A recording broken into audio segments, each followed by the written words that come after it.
What are you doing? Everyone knows that stupid game isn't real. It's called Last War. It's going viral because A spin room or a rave? Surely there was more to that story. All right, let's go to senior White House correspondent Kelly O'Donnell. We're going to get to the bottom of that one. Also in the spoon room, been talking to Tim Walz's staff. So, Kelly, what's the vibe? Well, I've just heard from those with Governor Walz. They say Vice President Harris put in a phone call to him to wish him good luck. You'd heard about some nerves before all of this. Now they're saying he's energized and he's ready. Among the top goals for Governor Walz today is to be able to talk about Kamala Harris and what she could bring to the country, and to try to tie J.D. Vance to the Project 2025 agenda that former President Trump tries to distance himself from as much as possible. They also, in their prep, expect that Vance will try to get under the skin of Governor Walz, and he's going to try to focus on reaching voters who have not yet made up their minds. And they also expect that Governor Walz will have to answer for some of the things that have been a frequent target of J.D. Vance, like questions about his military record, and a time when Governor Walz said that he had been in combat when he was in a foreign country working on behalf of the Afghanistan operation, but not in Afghanistan. So they expect that he'll have to answer for that. And what they have prepared is in some ways to talk about his 24 years in the National Guard and saying that is longer than anything that J.D. Vance has done in his professional life, and that they think that is not an argument that Vance can win. So tone-wise, you're going to see Governor Walz trying to be that affable coach, teacher, dad, and to try to relate to those in the middle of the country who also enjoy plaid, as I know you have noted, Savannah. All right, Kelly, thank you. Let's bring back Garrett Hake in the spin room. He's covering the Trump-Vance campaign. What are your thoughts here as we head down to the final minutes? At the end of the day, Lester, this is still all about the people at the top of the ticket. That's something that wasn't lost today in Trump world. Donald Trump did something unusual today. He held not one, but two campaign events of his own on the day of his VP debate, both of them in Wisconsin, mentioning J.D. Vance just one time during those two events in response to a question. So for Donald Trump, this is still about Trump versus Harris, and I think that'll be something that's forefront on the mind of J.D. Vance when he takes the stage tonight as well. All Lester? right. Thank you, Garrett. Let's bring back Kristen Welker, Hallie Jackson, and Peter Alexander has joined the conversation. Peter, I mean, based on everything we've talked about in the last hour, it seems like, in a way, Tim Walz, the work for him is on substance. What does he stand for? Defending past positions as governor of Minnesota. And for J.D. Vance, it's about style. It's about likability, about some of the controversial things he said. That seems like where the work is. Yeah, I think you guys are right. We've made a lot of these points to this point. One other point that I would just add to this conversation is, remember how this whole campaign started? Where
U.S.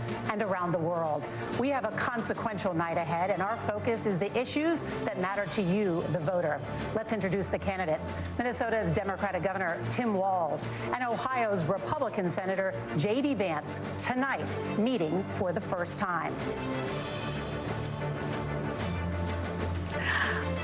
I'm Margaret Brennan. In order to have a thoughtful and civil debate, these are the rules that both campaigns have agreed to. Questions will be directed at one candidate, who will have 2 minutes to respond. The other candidate will be allowed 2 minutes for rebuttal. Then each candidate will get another minute to make further points, with an additional 1 minute each at the discretion of the moderator.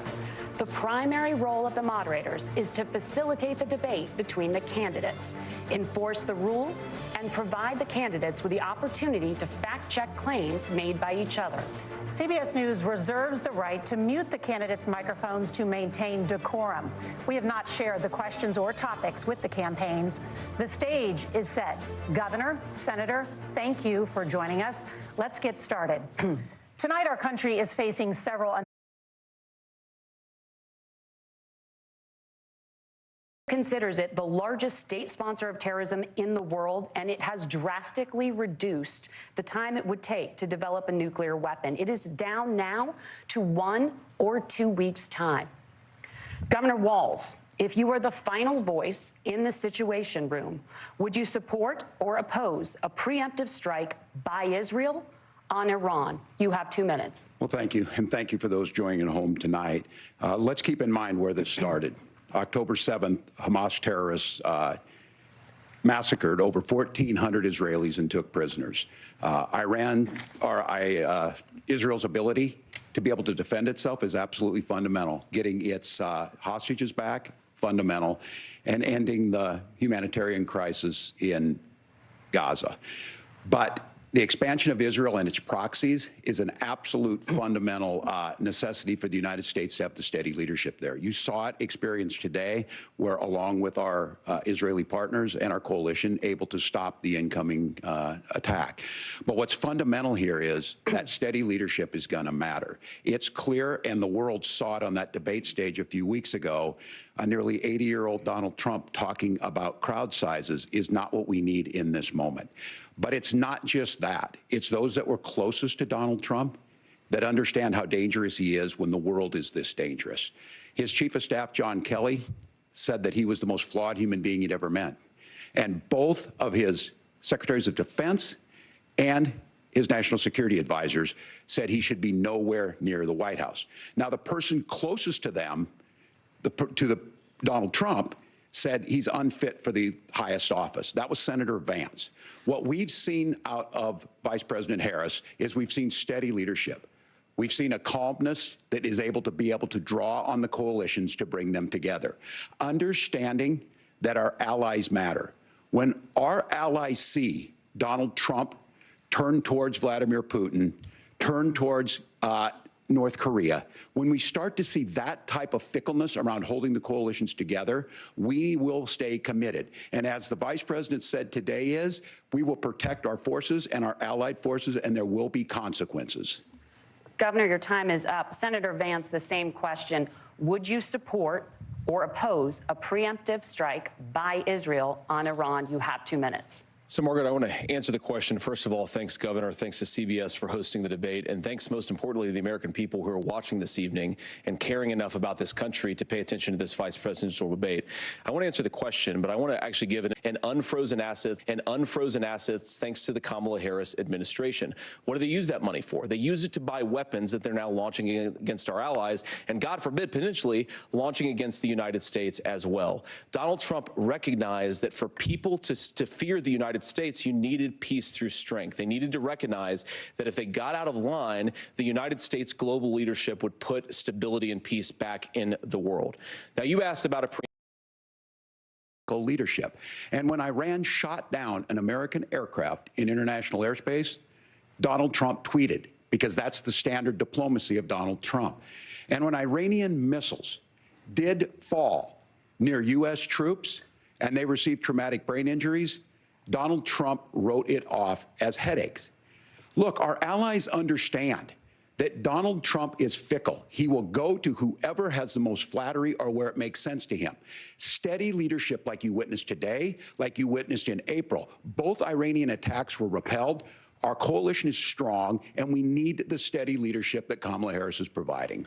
Senator Vance, the U.S. did have a diplomatic deal with Iran to temporarily pause parts of its nuclear program, and President Trump did exit that deal.